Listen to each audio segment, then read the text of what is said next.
Modibo a déjà 57 millions. Dont personne ne se soucie de qu'est-ce qu'il en a fait. Dont on ne voit pas les maisons, les 1500. Le ministre des Finances, Monsieur le Président, la lettre est du 19 août. 48 heures après, le ministre des Finances réagit.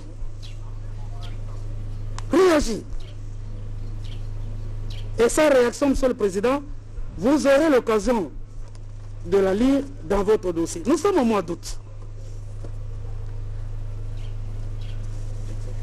Octobre, Monsieur le Président. Octobre. C'est encore une fois l'intervention du prévenu Caméré. Avec qui? Avec un transitaire. Mers Congo. Je vous donne un paragraphe, Monsieur le Président, pour vous dire que ce n'est pas que pièce contre pièce. Cette lettre, nous l'avons produite la fois passée, elle a été réceptionnée à la présidence de la République par un certain John Ntumba, qui s'est présenté comme ministre. J'espère qu'il est bien ministre. UNC. Donc la lettre est adressée au directeur de cabinet du chef de l'État et c'est un ministre de son parti qui reçoit la lettre. C'est une lettre du 10 octobre. Un paragraphe. Il nous a été fait rapport par notre équipe commerciale que vous souhaiteriez que ces envois soient acheminés par nous jusqu'à leur destination finale. À cet effet, nous vous serons gré de bien vouloir nous les stipuler clairement par une correspondance écrite. Étant donné que cela n'était pas repris dans nos précédents entretiens. Monsieur le Président, les entretiens que le prévenu a avec Mars, ils sont transcrits où? Dans un ordinateur, dans la mémoire de la tête? Donc quand on fait des entretiens, vous comprenez bien que ce n'est pas sur un document. Donc il s'est entretenu avec Mars. Alors comment il a fait? Est-ce qu'il s'est déplacé? Est-ce qu'il appelait? Ne cherchez pas de pièces là où le comportement, l'agir vous permet d'établir les liens de connexion. Mais le directeur de cabinet est très diligent. Parce que le 21 octobre, il répond. Et c'est là qu'un autre acteur entre en jeu. En effet, je vous demande de remettre sur le solde du montant total reçu. Je signale à votre tribunal, Monsieur le Président, Monsieur le juge, qu'il a été versé à Mers Congo 916 000 $ américains. Pendant l'instruction, nous avons cherché à savoir cet argent, Mers l'a reçu comment? Et le prévenu Mouhima était incapable de vous donner la réponse. On ne sait pas s'il transportait cet argent, s'il l'a payé à Mers Congo par chèque, nous vous le dira. Mais il transparaît de cette correspondance que sur ce montant, la somme de 453 000 $ américains, je vous demande de remettre à M. Jeannot Mouhima, chef de division chargé de l'import-export à la présidence de la République, qui me lit en copie, en vue de lui permettre de poursuivre l'acheminement à Lubumbashi des conteneurs restants, etc. Mais, Monsieur le Président, est-ce que c'est l'argent du Trésor ou c'est de l'argent de qui passe par des mains? Et quand vous regardez les annotations de Monsieur le directeur de cabinet, vous êtes loin, Monsieur le Président, de vous douter de ce qu'il a affirmé. Dans les annotations, il écrit « Voir Jeannot Mouhima ». Non, il n'ajoute même pas Mouhima, il dit « Voir Jeannot ». Et lorsque, le 11 mai, vous posez la question ici de savoir « Connaissez-vous M. Mouhima ?» Vous avez eu un lapsus révélateur. Il dit « Jeannot ». Mais j'ai cherché à voir Jeannot, c'est la première fois que je le vois. Un responsable à ce niveau traite avec ses subalternes qu'il ne connaît pas par leur prénom. Ceci, Monsieur le Président, vous permet de voir que les messieurs se connaissent et vous ne demandez pas à quelqu'un que vous n'avez jamais rencontré d'aller prendre 500 000 $ américains parce que M. Mouhima, le 25 octobre, a en main 453 957 $ américains. Qu'est-ce qu'il a fait avec ça? On le saura peut-être un jour, mais il est là, nous avons l'occasion de l'entendre pour vous dire qu'est-ce qu'il a fait avec cet argent venant du Trésor. Le 17 février 2020, Mars continue encore de communiquer avec le prévenu Caméré sur des questions de conteneurs commandés et appartenant, on ne sait même plus si c'est à Samibo ou à Ousmane. Et lorsque M. le Président Ousmane écrit, le ministre des Finances actuel lui répond avec justesse. Étant donné que les travaux susmentionnés ne semblent pas avoir été repris au programme initial de 100 jours du chef de l'État, leur intégration par la suite au dit programme devra être confirmée. Ça, c'est l'argentier du gouvernement qui répond. Alors, cet argent est parti où, Monsieur le Président? Comment Jamal a-t-il agi? C'est des réponses. Il a l'occasion de vous répondre ici au lieu de chercher des... Il a reçu l'argent. Pour le compte d'Ousmane, 2 137 000 sont sortis à la demande du prévenu Caméré. Et qu'est-ce qu'on a fait de cet argent? Le comptable public vous a dit que le chef a ordonné verbalement que je donne une partie à Mouhima et une partie toujours au fameux John Otumba. C'est ce procès verbal. Et il a reconnu, il ne l'a pas contesté. C'est ça que vous appelez les bonnes règles de gestion. Lorsque vous violez toutes les lois, vous violez tous les textes, vous violez toutes les instructions, et vous estimez que vous n'avez aucune responsabilité à prendre, sur le président, sur la question de la responsabilité. Il y a une responsabilité politique. Mais la responsabilité administrative, civile, pénale, c'est à chacun qui pose des actes de pouvoir répondre. Répondre.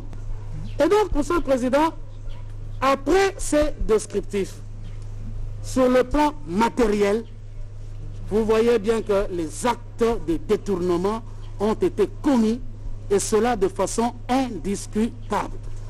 La preuve, c'est que monsieur, qui en réalité se trouve être quelque peu la main qui a chipé, est incapable de justifier tout ce qu'il a pris. Incapable.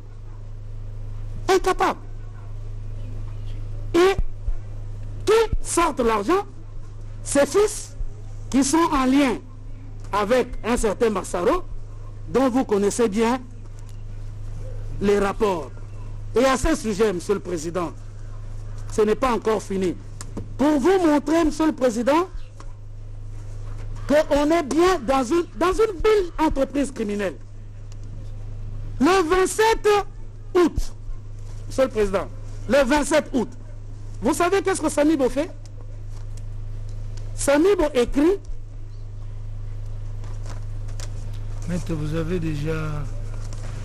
Je viens d'atteindre 2 heures. Donc, Je viens d'atteindre 2 heures? Oui. Alors, si vous m'accordez 10 minutes... Ok, 10 minutes, c'est 2 Pardon? heures. Si vous m'accordez 10 minutes... C'est ma montre qui compte, c'est 2 heures. Si vous Monsieur le Président, oui. Je vais essayer On d'aller vite. l'accordera aussi aux autres. C'est ça, mais restez dans les timings. Hein. Merci beaucoup, Monsieur le Président. Oui. Merci pour votre sollicitude. Vous voyez, Monsieur le Président, je ne suis qu'à la moitié de ma démonstration. Monsieur le Président, au mois de novembre, je cherchais la lettre, cherchez-moi la lettre. Samibo écrit au ministre du Développement rural pour lui dire quoi, Monsieur le Président? Pour dire au ministre du Développement rural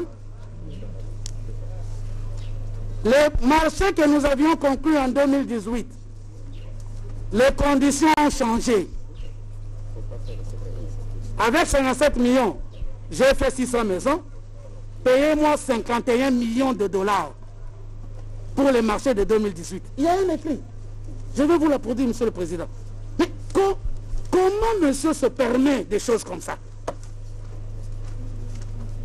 Au mois de novembre 2019, Samibo demande 51 millions de dollars pour 900 maisons de son contrat de 2018. Mais plus intéressant, Monsieur le Président, parce que là, je suis obligé d'aller vite. Pour vous permettre de voir les ramifications dans le dossier, il vous a été produit, et nous en avons discuté suffisamment, la situation des actes de donation, Monsieur le Président, et nous avons pu produire pour votre dossier toute une pile de pièces qui l'établissent. Nous avons, Monsieur le Président, pour vous montrer les actes, les produits du détournement et de la corruption, où est-ce qu'ils vont. Nous avons, Monsieur le Président, produire au dossier les extraits bancaires du fameux Massaro, et vous verrez ce qu'il gagnait pour son argent à la SONAS. Nul. Mais il est pourtant propriétaire. Nous allons, Monsieur le Président, vous produire un certain nombre de titres de propriété. Et qui, Monsieur le Président, sont tous acquis en 2019. J'ai beaucoup de respect pour Monsieur le directeur de cabinet, mais permettez-moi de mentionner ce fait curieux. J'imagine qu'il a dû faire des déclarations de biens, mais ce qu'on trouve dans son patrimoine, c'est 2019, tous 2019. En avril, M. Massaro achète 1 200 650 000. Au même mois d'avril, nous avons un titre de propriété. Ça, j'ai sorti. J'ai mis tous les titres, tous les certificats d'enregistrement pour vous montrer où est-ce que le produit est allé. On nous pose des questions, mais le produit est allé où? Je vais terminer par là.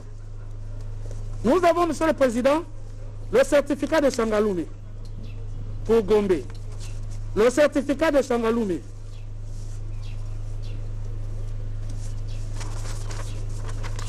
Un deuxième. Pour Lingwala. Nous avons le certificat de Daïd Ampiana. À la même période, hein, ces achats sont faits pour Massaro au mois d'avril. Sa donation de janvier 2019, la procédure s'est accélérée en avril. Ils ont fini le premier marché. Et les derniers actes, les contrats de location pour lesquels la pauvre demoiselle Soraya est venue ici, pour le mois de décembre, après le deuxième marché. Pour Daïd Ampiana, toujours en 2019, nous avons des Mouyoutou Namwisi, oncle à l'épouse, 2019. Nous avons pour Kamer et Lokaningini, j'espère que je ne massacre pas le nom, 2019. Amida Chatir Kamer, 2019.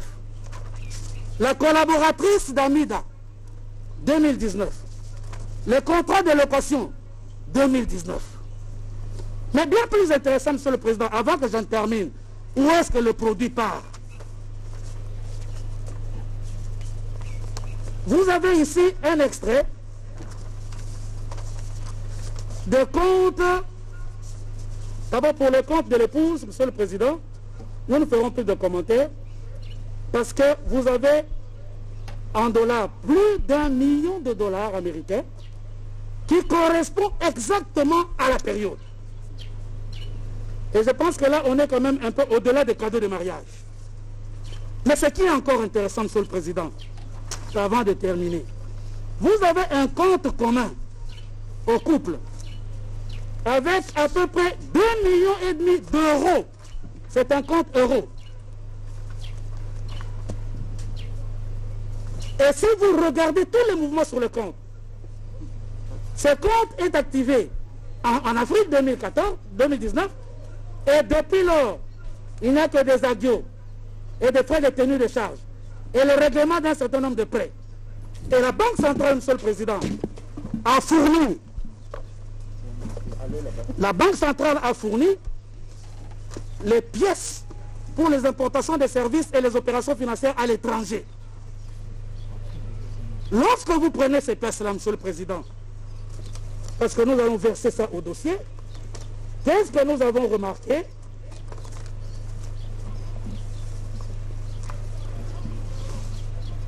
Le couple a acquis en France 78e à la Baule, un hôtel particulier, 3 étages.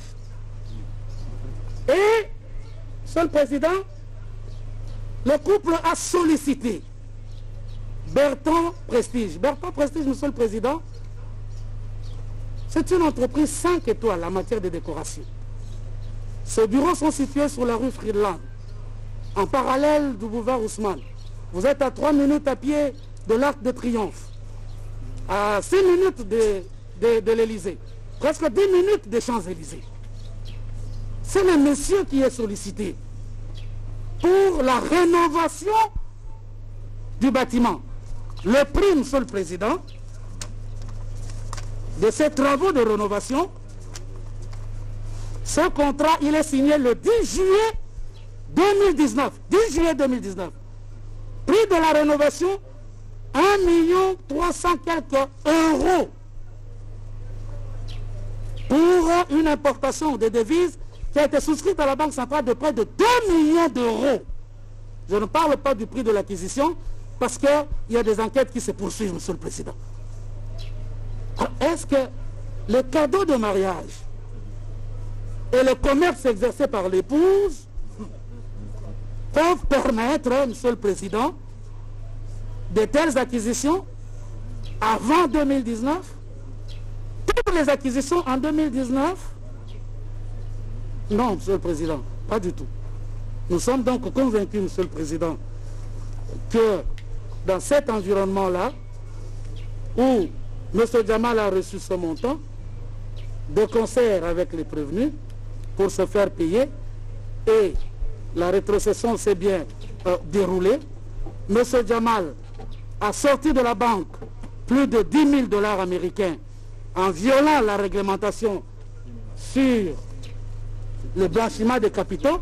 Nous avons indiqué dans nos conclusions les dispositions violées. Il est incapable de justifier les 34 millions qui ont été sortis en espèces en violation de la réglementation. Et j'attire l'attention du tribunal pour ne pas perdre de vue que le blanchiment des capitaux se rapproche du financement du terrorisme, Monsieur le Président.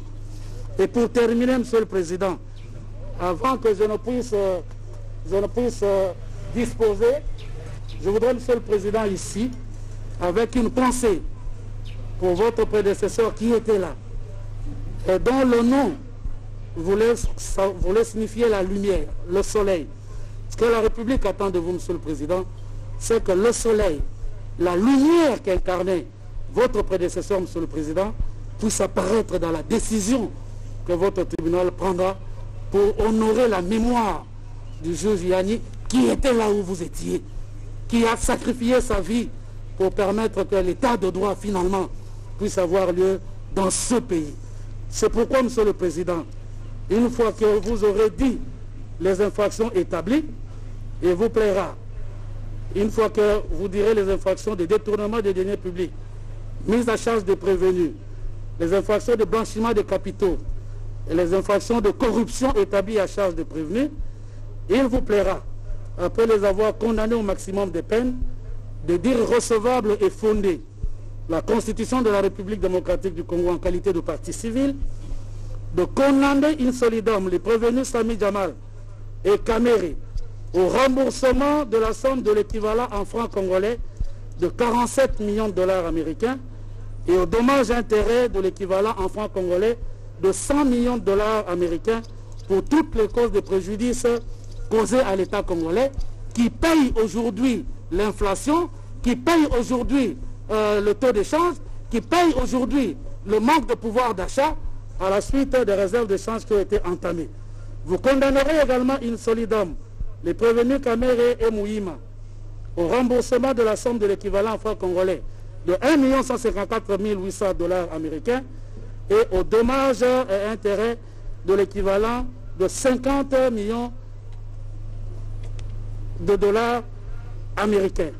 Pour la partie civile, vous prononcerez d'autres peines subsidiaires. Sans doute qu'il reviendra au ministère public de pouvoir vous indiquer. Je vous remercie pour votre sollicitude et pour le temps que vous nous avez donné pour nous exprimer. Merci beaucoup, maître. Il est 12h38. Donc, non, plutôt, oui, 12h38. Vous avez fait un dépassement de 14 minutes. Donc nous allons ajouter aux autres 14 minutes. Monsieur le procureur général, le tribunal vous accorde la parole pour vos réquisitions. Merci, Monsieur le Président, honorables membres de la composition.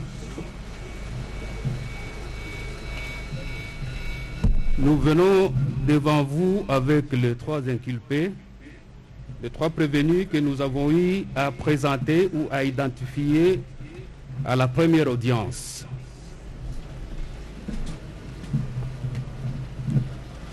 À ce qui concerne les faits pour lesquels ces prévenus sont devant vous, tout en intégrant les faits tels que articulés, détaillés par la partie victime, par la République démocratique du Congo, il nous convient néanmoins de les schématiser de la manière suivante.